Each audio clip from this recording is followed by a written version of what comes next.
Little Women 2019. This is like the Blade Runner 2049 version of Little Women. Following up the 1994 make where who's in that? Kirsten Dunst played Amy. Winona Ryder was Joe. Hmm. Who else we got? Susan Sarandon was Marmee. Christian Marmy. Bale was Laurie. Yeah. And that, you say Claire Danes? No, didn't say Claire Danes. Claire Danes was Beth. Yeah, Gotcha. those are the major ones. I have not seen that one. I'm aware of it. Dave, you watched it recently. What did you think?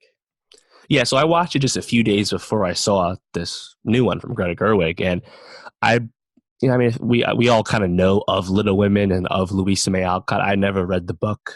I think it's just historically speaking, it's a book that's just kind of put in the hands of young girls more than young men. That's young boys. Mm-hmm. I think that's why neither of us have read the book. But yeah, I liked it. For me, it was just kind of cool to grasp the story and get the plot because I knew there was some subtle changes to the plot in this new movie. And yeah, it's good. Winona Ryder, I think it was really good. This was really at the peak of Winona Ryder, right around like Beetlejuice and her early 90s run where she really was the hottest thing going at the time.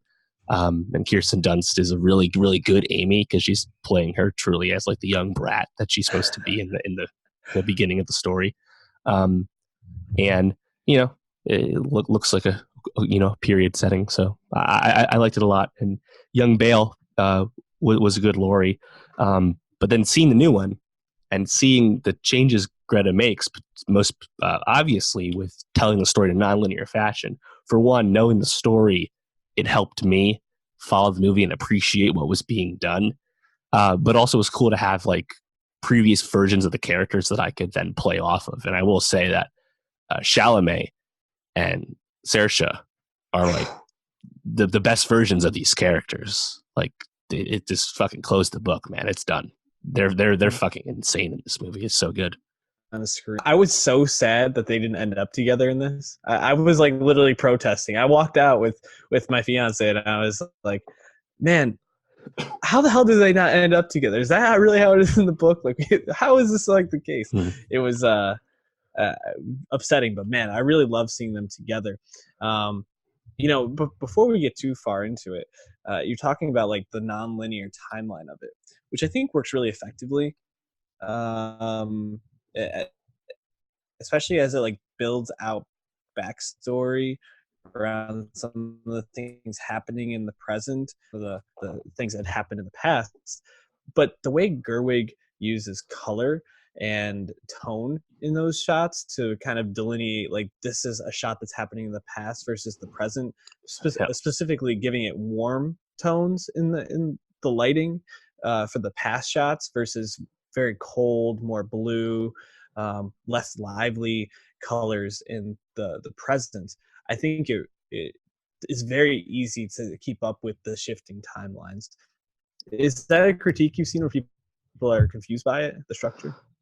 I saw it mentioned a little bit, but yeah, I mean another like Joe's hair is way different timeline to timeline. Like I don't think it's hard to follow, but again, I had just seen the original one a few days before. So maybe I'm not the best person to ask, but yeah, I mean, just from the whole production design aspect too, and costumes and all that is so top notch. I think they really do make a great point of making sure you know exactly where you are in the story.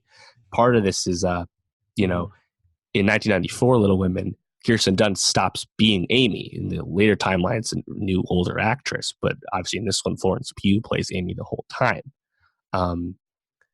That's a change, but and Florence Pugh is such a good actress. I don't know, you never would want to recast her. And even if maybe she's not the most believable, like young teenager anymore, I didn't really mind. I didn't need to have those specific ages stack up. It was fine to me.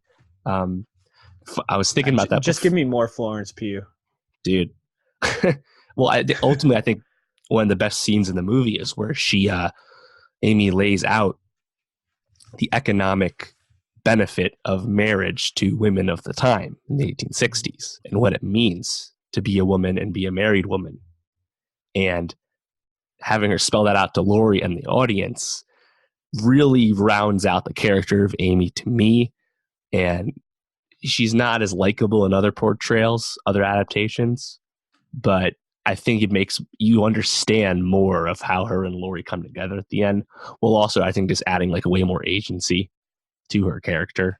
So that was one of the changes or just additions that I really liked. Um, One thing I was thinking though about the ages of the cast.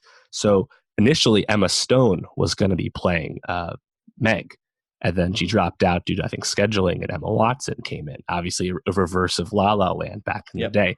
But I was thinking, Emma Stone does look a little older.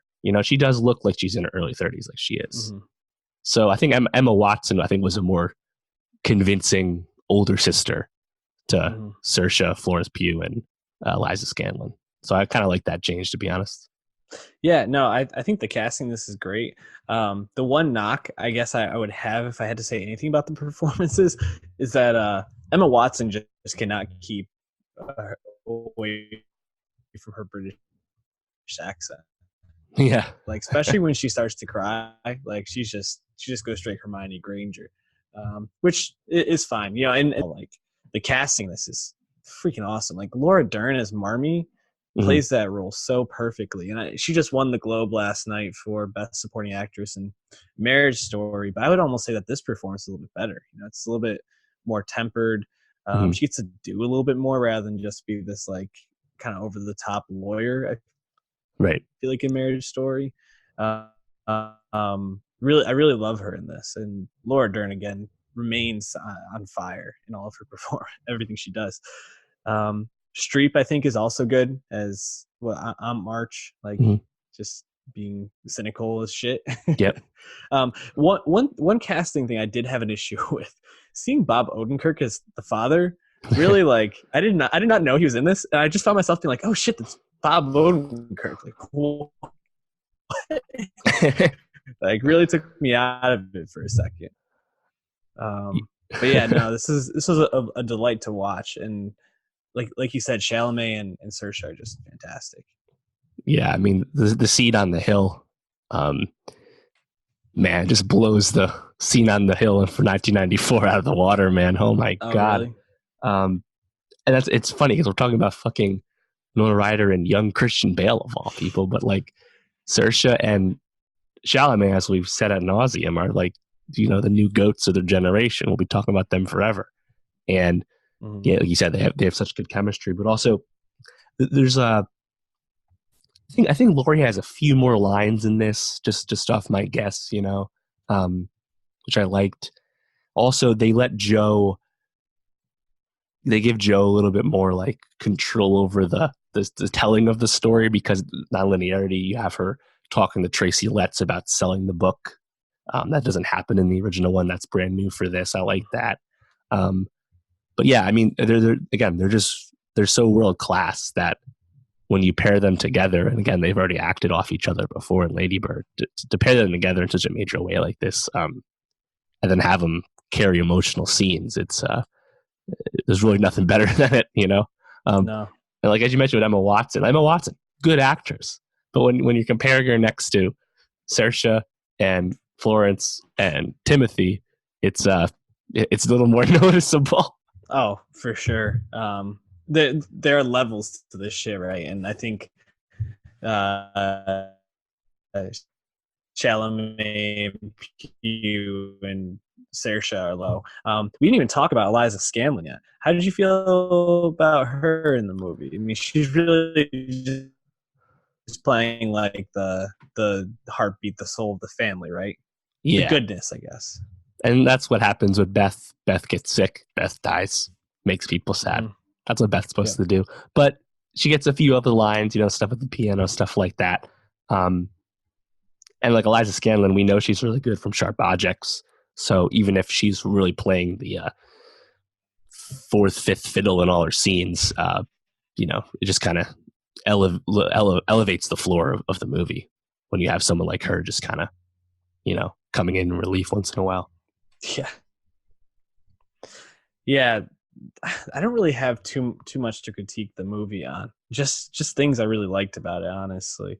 I guess the question I'm left with is, where does this place Greta in terms of where she goes next and just her status as a director in Hollywood. I mean, could her stock be higher right now?